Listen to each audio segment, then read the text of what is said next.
Welcome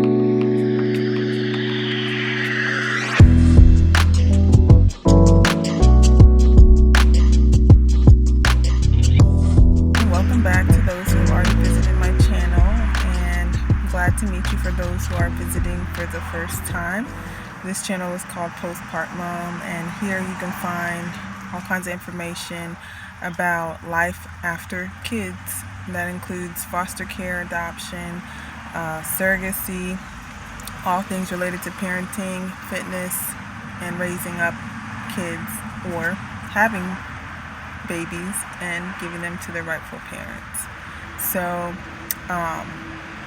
earlier today I recorded about a few things in terms of questions that people commonly asked me, and while I was at work, as you can see I'm in my white coat, while I was at work I thought about another question that typically comes to me. And typically whenever I'm walking around and I meet somebody and they ask me if I'm pregnant and I tell them that I'm a surrogate, one of the first questions that they ask me is, does it pay well?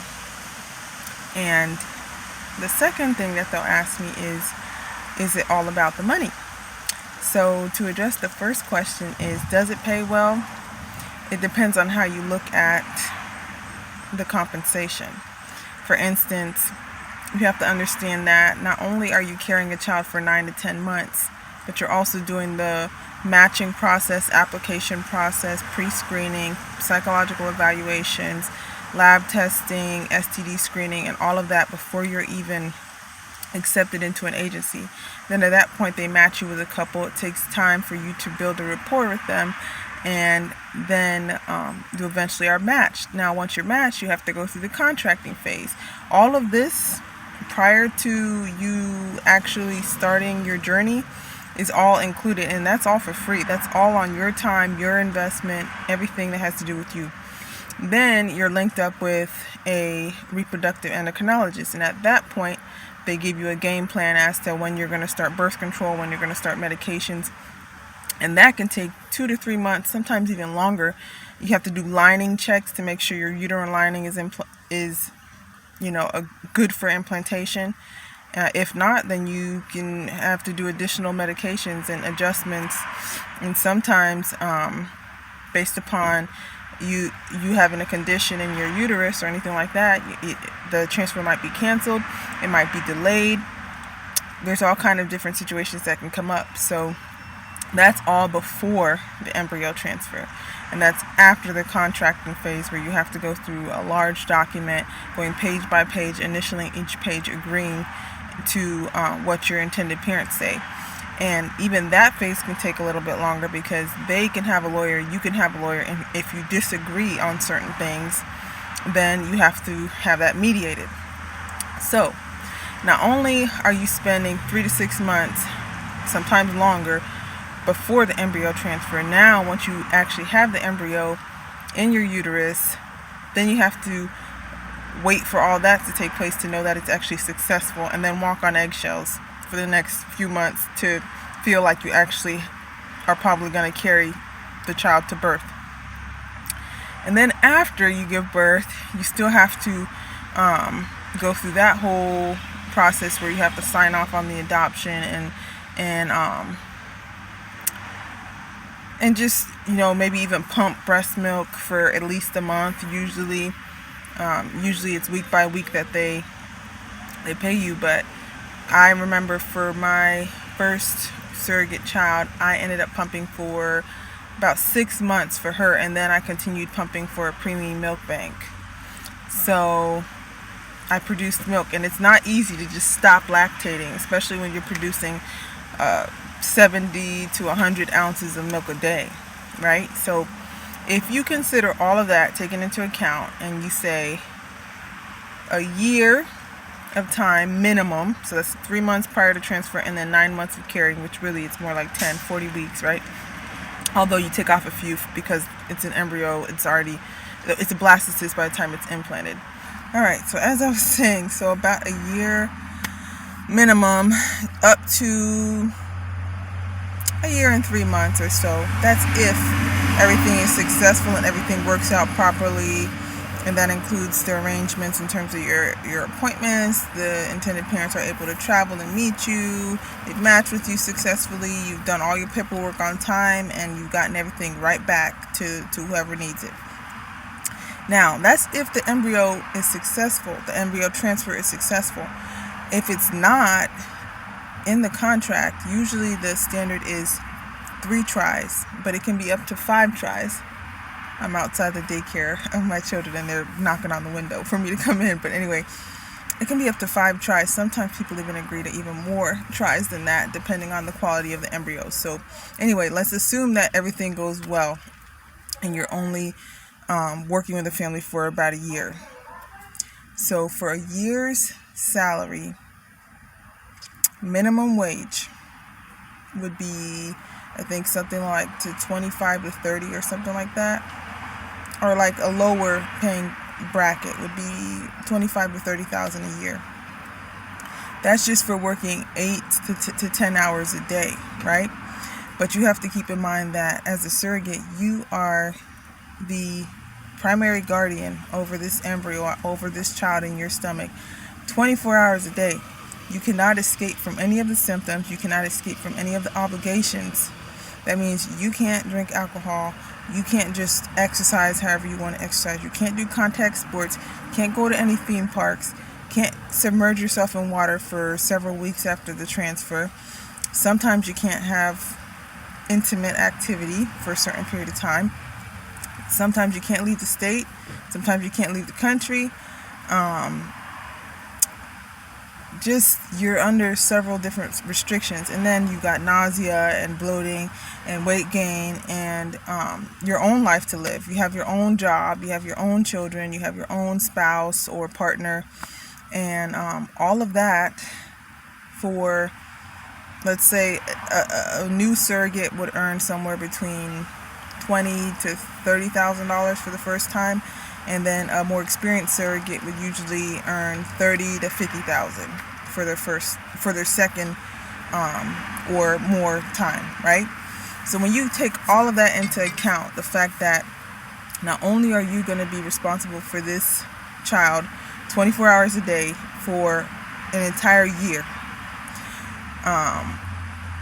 so that's that, right? An entire year you're going to be entirely responsible, and then you're entirely held obligated to all these different things in your contract. Are we well paid? If you're doing it out of the kindness of your heart, yes. Because even if, some people would say they would do this for free, but I wouldn't think that's a wise thing to do, because your investment in something shows your commitment. So, not saying that a surrogate should gauge the commitment of the parents based upon how much they pay you, but them paying a surrogate a certain amount of living expenses goes to show that they appreciate you and they appreciate the sacrifice that you're making for their family, and the sacrifices that you've made in regards to your own family and your own time and your own body. And it is a risk. Surrogates do die. Obviously, most of us, we try to make sure that we're low risk, but yes, there is a chance that you can end up in an emergent situation as a surrogate, and you could lose your life, which is why we're all required to have life insurance. So, are we paid a ridiculous amount of money? How much would I put on it if I really thought about me ever needing a surrogate? I probably would pay somewhere in the 6 figures, because you're talking about a child that's going to be a forever child for somebody. This is not just an adoption, a child that's already been born and you're just going to take over care. This is a child that you, as a surrogate, grew from a blastocyst up until birth. And, that's like the most important stage of anyone's life, is making sure you make it to the birth and that you're successfully birthed into this world.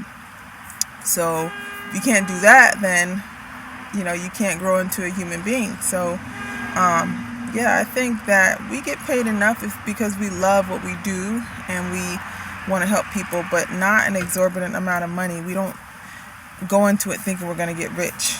I wear a white coat, not saying that I make crazy amount of money, but I definitely make more with my white coat on than I would as a surrogate. So it's not like I'm doing it for that.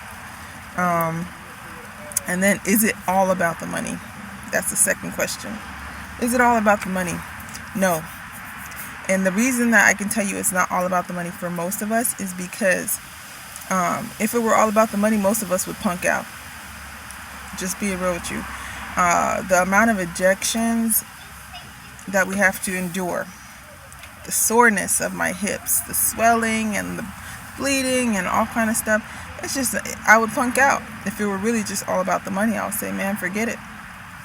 It's because I really want to help this person. When you go into this, you know that you're going to go through a lot of different things, some of which are unpredictable. And if you really truly didn't have a heart for this, there's a good chance that you would not make it to embryo transfer. It is not comfortable. This isn't a cakewalk. This is not easy. It's not always fun.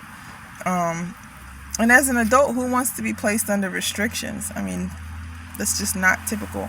But at the end of the day, if you know the impact that you're going to have on somebody else's life, then yeah. I mean, you might make this sacrifice, especially if you think about how much you love your own children, thinking that somebody else could be afforded that same type of love, that same opportunity, then yeah, I would go through this again. Now me, I think this is going to be my last surrogacy just because I've done one before. I had a great experience. I'm going to do this one, but I'm 31 now, coming up on 32.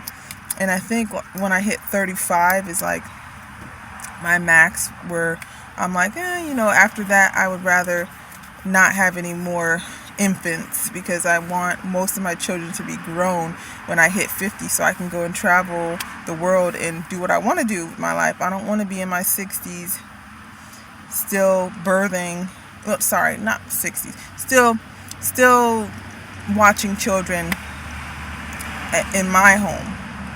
And I don't want to be necessarily in my 40s taking on more surrogacies either. I think that after doing it twice, that's probably enough. If I chose to do it one more time, I might. But I'm leaning towards not, because I think I'm ready to just go and get my mommy makeover and just live my life. And I think I've met surrogates online who have done it like 8 to 10 times, and they've had dozens of babies, multiples, and all kind of stuff. I just don't think that that's my calling. I think I was handpicked by God to help these specific people, and I don't feel an obligation to just keep doing this. And it's not because I don't like it. It's just because I think there comes a time where you just kind of help other people, and then there comes a time when you start helping yourself and growing your own family and supporting your own children. So that's one thing I want to make sure I can do for myself now, and do some of the things I want to do, and then make sure that my children are doing well too. So I hope that answers that question. If any of you have any other questions, please feel free to comment down below. If not, I hope you're having a great day. Bye.